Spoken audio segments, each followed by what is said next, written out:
Mhm. Hey there, viewers, and welcome back to another episode of Tom and Gren Storytime, Season 2 Outly. My name is Hutchinson Candid Real Fan Production, aka Anthea Outley, and I'll be your storyteller for today, Outley. Today's story is Today's story we are gonna be reading Trouble for Tomet and Other Storied Outly. So, so hop on board and explore the island of Sodor.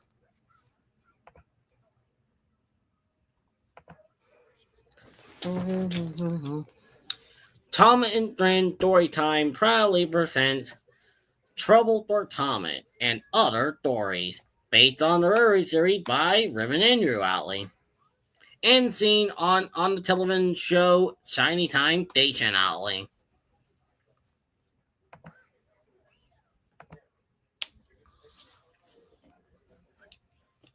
Trouble for Thomas.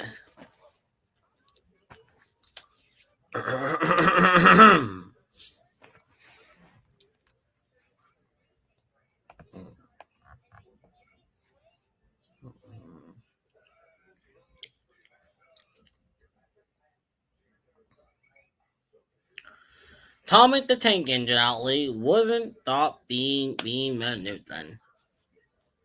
The night after the night he kept the other engine awake. I am tired of pulling coach at Outley. I want to see the world. The other engine didn't take much notice for Thomas. He was a little engine Outley with a long thought. But one night, Edward came to the shed. He was a little kind engine Outley, and felt sorry for Thomas. I got them freight car to take home tomorrow. If you take them instead of me, I'll put Colt Outley in the yard. Thank you, said Thomas. That will be nice. The next morning, Edward and Thomas asked their driver that it would say.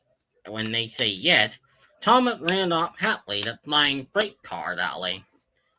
Now the freight cars are silly and nonchalant. They talk a lot and they didn't know what are doing. Oh, I'm sorry to say they played trick Dolly on the engine, who are not to them.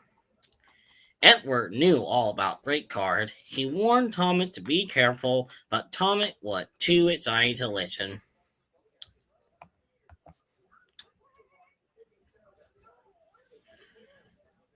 At suddenly It sudden a factor, the coupling when the signal dropped, Thomas was ready and the conductor blew his whistle.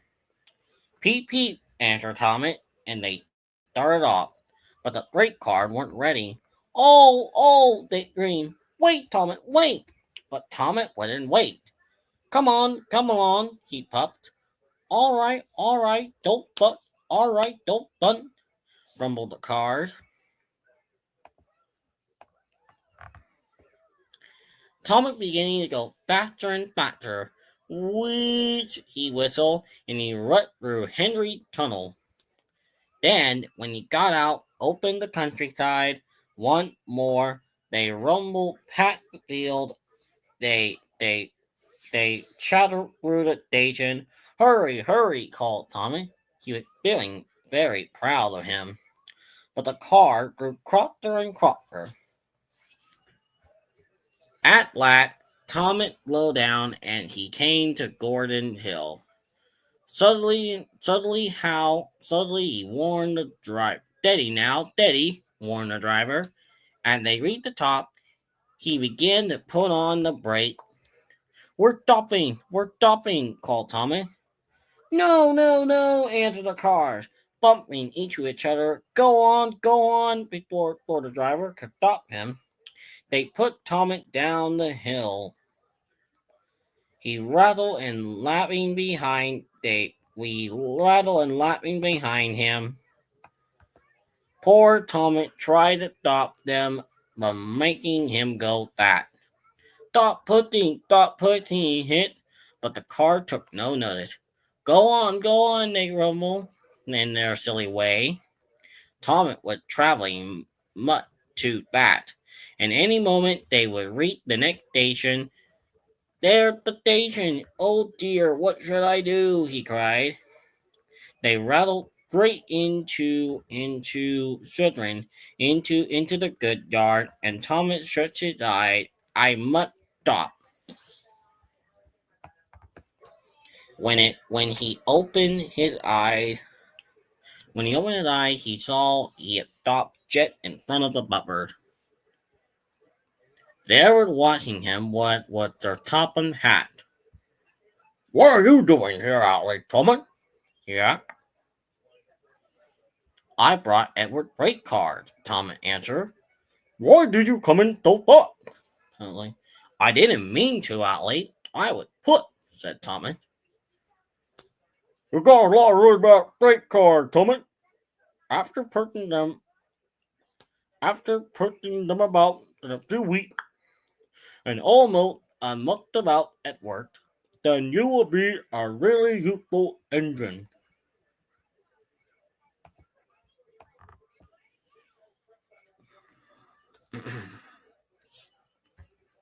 Next story.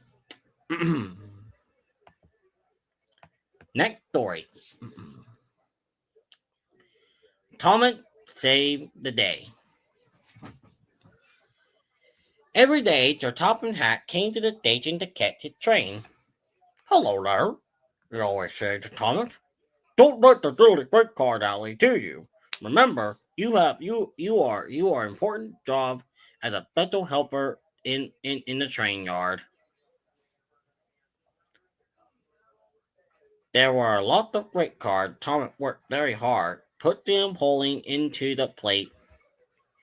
There were also a small coat and two weight thing in a driver called crane. That's the breakdown train, he told Thomas. The cranes are here the heavy are lifting heavy things like engine, coaches, and freight cars. One day Thomas went in the yard. Suddenly he heard an engine whistle. Help, help! A freight train came by who was going much too fast. The engine was James, and he was frightened. His brake block were on fire. They're pushing me, he panted. Oh, he laughed the great card, still whistling. Help, help, poor James, and he disappeared. I would like to teach the great card a lesson, said Thomas the tank engine. Soon came the alarm. James is off the line! The breakdown train, quickly! Thomas was coupled on and off, and they went. Thomas worked his hardest. Hurry, hurry, he puffed. He wasn't punting to be like Gordon. He really meant it. Bother those cars. Bother the great cars are in the truck. I hope poor James isn't hurt.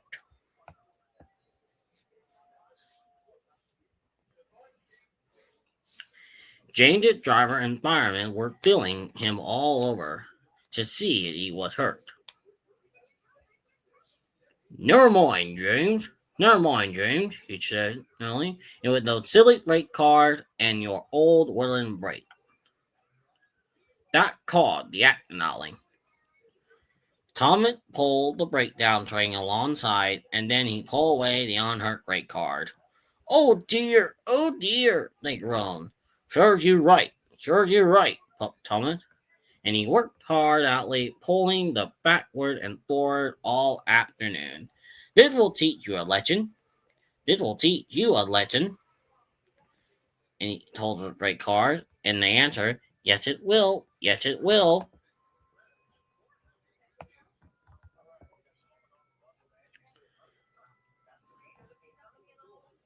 They left the broken car, and then the two cranes pulled James back on the rails.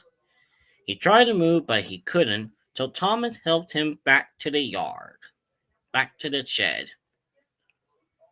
The Toppin Hat was waiting and bickering for them, Ollie. Well, Thomas, he said, I heard about it. I heard all about it. You are very proud, but you are a really useful engine. James has had the popper break on a new coat and paint, and you should have a brand line all to yourself. Oh, thank you, sir, said Thomas. Now Thomas is happy as he can be. He have a brand line and two coaches called Annie and Clarabelle. He put proudly backward and forward with them all day, Allie. And he never lonely that Edward and Henry stopped quarreling and offer he tell him the news. Gordon always hurry and never forget to say hoop hoop, and Thomas always whistle peep peep, and he returned. I know. Thomas would always provenally correctly. Only all one ring. All right.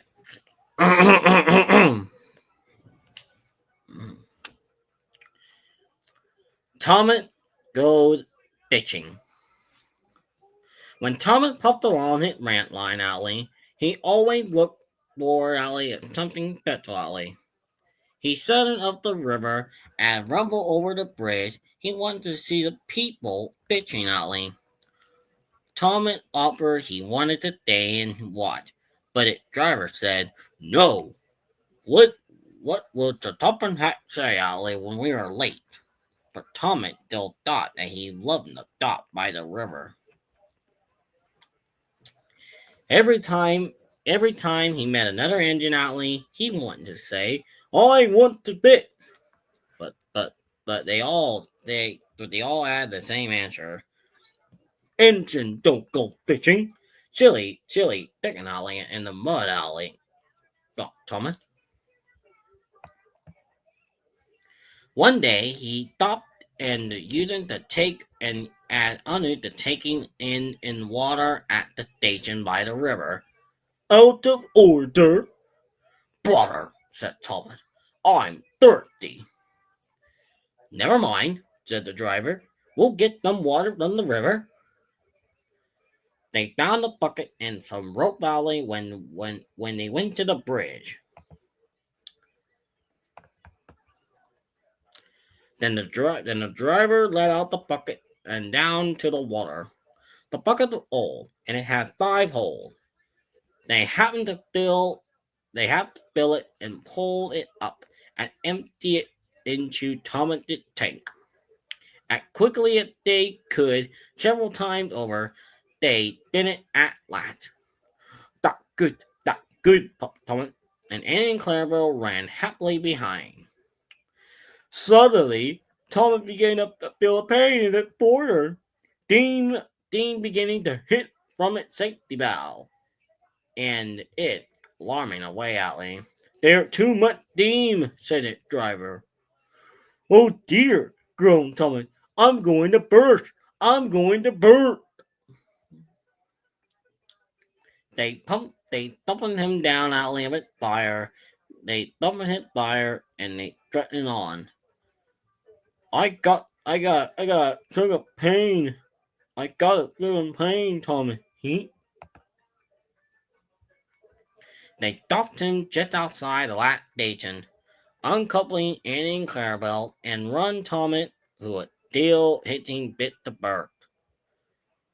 On the sign right out of the way, Outley, when the conductor telephoned the engine inspector Outley, the driver found a large letter Outley written on a huge on Thomas front behind. Danger! Keep away! Soon the inspector and the Toppin Hat arrived. Cheer up, Thomas! They will see and soon put you right. The driver told him what had happened, Ollie.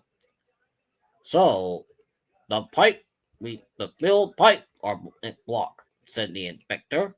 I'll just look inside the tank." He climbed up and he peeked in, and then he climbed down. "Excuse me, sir. Please look at the tank and tell me what you see." Suddenly, the inspector replied to the top one hat. He climbed up and looked in and nearly fell off in surprise. "Inspector," he whispered, "can you see this?" "Hmm, goodness, goodness me. How did the thing get in there?" "The driver. We must have ditched the alley from the river alley with our bucket," replied Tom the driver. "Well, Thomas, so you and your driver have been fishing, but it don't suit you, and we must get them out."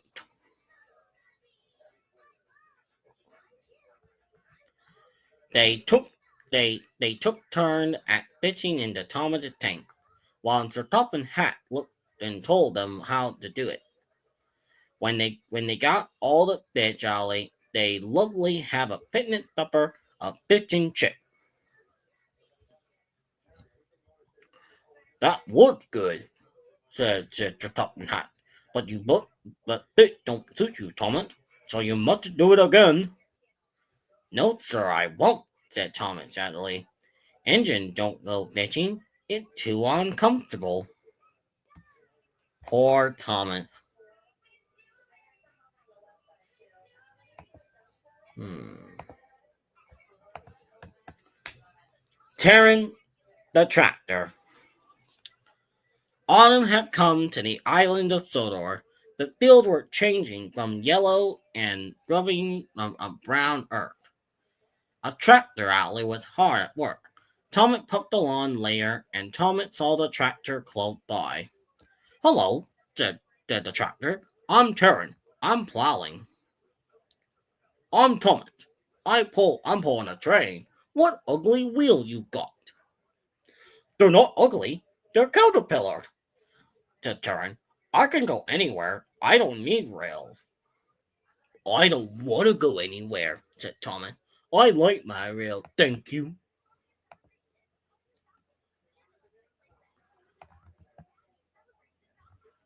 Winter came with dark cloud filled of snow. "I don't like it," the dominant driver. "A heavy fall is coming. I hope it doesn't stop it." "Whew," said Thomas.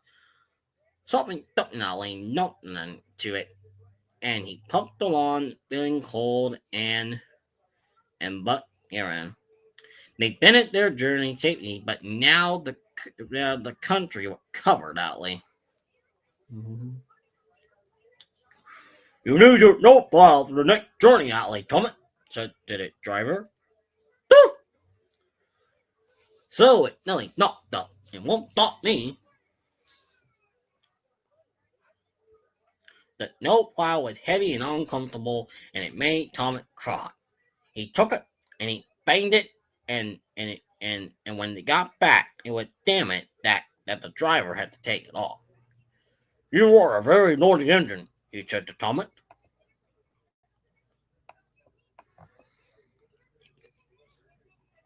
The next morning, Thomas the driver and fireman could not con- come early and working hard to mend the snowplow. They couldn't make it fit, so Thomas was pleased. "I shouldn't have to wear it. I shouldn't have to wear it outly." He puffed into Annie and Clarabelle, but they were rather worried. "I hope it's all right. I hope it's all right," they whispered. They eat to each other. The driver worried too, Allie. "And not bad here," he said to the fireman, "but it sure needs to be right in the valley." Silly awkward thought. Silly thought, thought Tom and Allie. "I didn't need that stupid old thing yesterday, and I should today, Allie. Snow can't stop me." He rushed into a tunnel, thinking how clever he was, Ollie. But there were trouble ahead. But there was trouble ahead. Cinderella, said Thomas. I'm stuck. And he was. Back, Thomas, back, said its driver. Thomas tried, but it wheeled, spun, and it couldn't move.